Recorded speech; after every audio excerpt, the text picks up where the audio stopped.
Mizuno are known for making some of the most beautifully crafted and best feeling irons in the game. Take this S3 for example. A lot of these iconic products are about minimalistic design and classic beauty ahead of futuristic technologies. And that has changed in this latest release, where they have pushed the boundaries of technology to bring us this revolutionary product and something I thought Mizuno wouldn't do. And the area in which they've made this jump forwards is the putter. Enter the M Craft X. Before we get stuck into this video, guys, why not hit the subscribe button down below? Totally free to do. Lots of videos coming your way that might help you and you'll find rather interesting. Let's get back into it.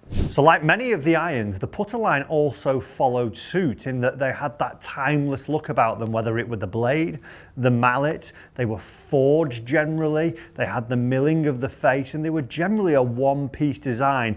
The latest models prior to these ones had a little weight that you could change, but overall it was very classical. But what is it in this new lineup that Mizuno have done differently? Also, comment down below. One thing that has gone from the new lineup is the blue colorway. Let me know, are you happy that that's not there, or are you going to miss it?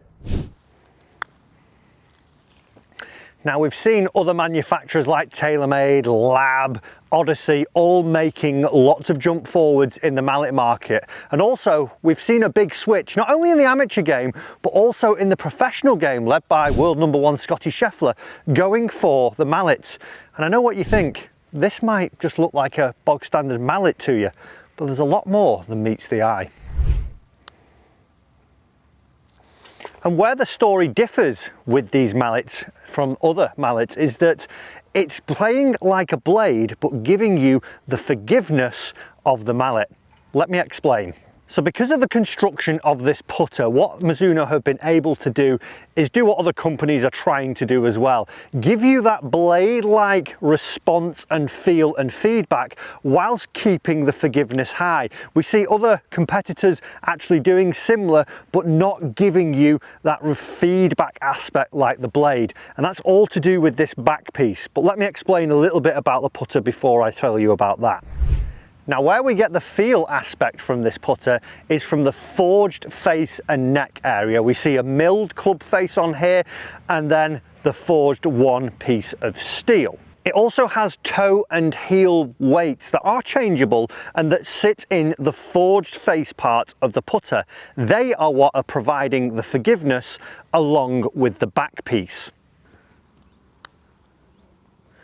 Now, those two aspects remain a constant in this putter lineup, and they are going to be what provides that soft forge feeling and that sound that you're used to when you get one of these putters. But it's where the backs come in that differ. So the back pieces are a little bit different to other putters, that they are made of aero grade aluminium and they're also changeable. They come in 3 different shapes. We have the 4, we have the 5, and we have the 6.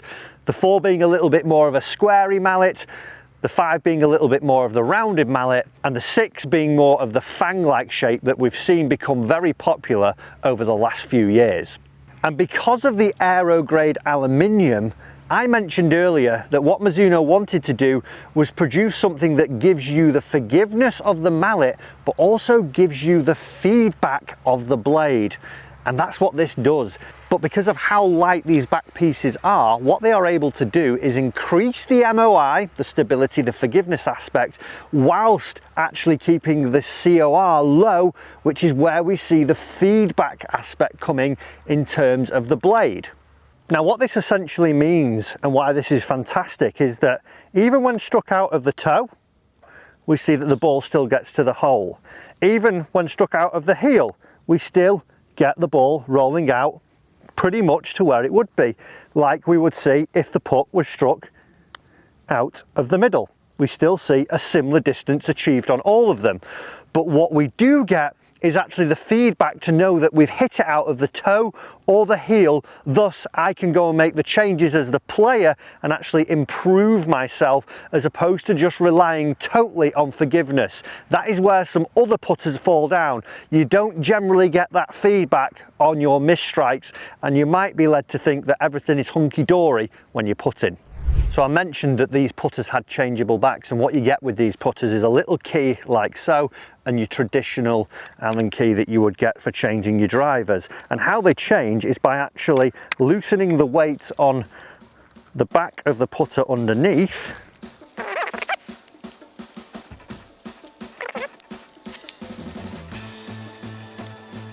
You then slide your back plate out, pop the new one in, and hey presto, after you've tightened up your new back plate and the weights again, just sitting them into the slot, what we get is a brand new putter.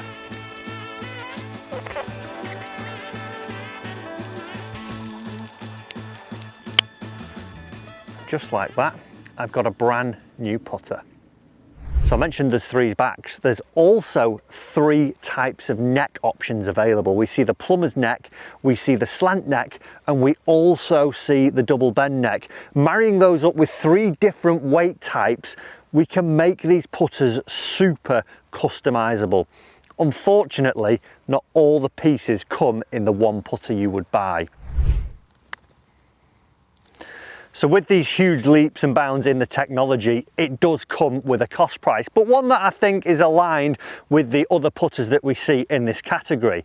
You can buy separate parts to the putter as well, and if you were to break it down, it would look something like this, where the putter actually itself all out is $429. You can buy the face piece for £289, the back piece at £100, and each weight set at £40, which means you can't cheat the system to try and get the pieces a little bit cheaper.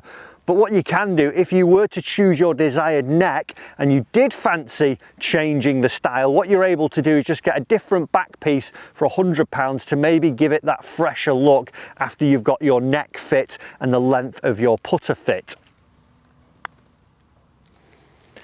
So something, as I said earlier, that we wouldn't expect from Mizuno. We expect crafted beauty, one-piece forged putters. But this M-Craft X release is something that I think is quite interesting, and I'm interested to hear your thoughts on what you think of these putters and if you've even tried one yet or are looking to try one. And as well, why not check out the video that we've done here about some of the new iron releases from Mizuno this year. Guys, I hope you've enjoyed the video. Subscribe as usual, and we'll see you in another video very soon.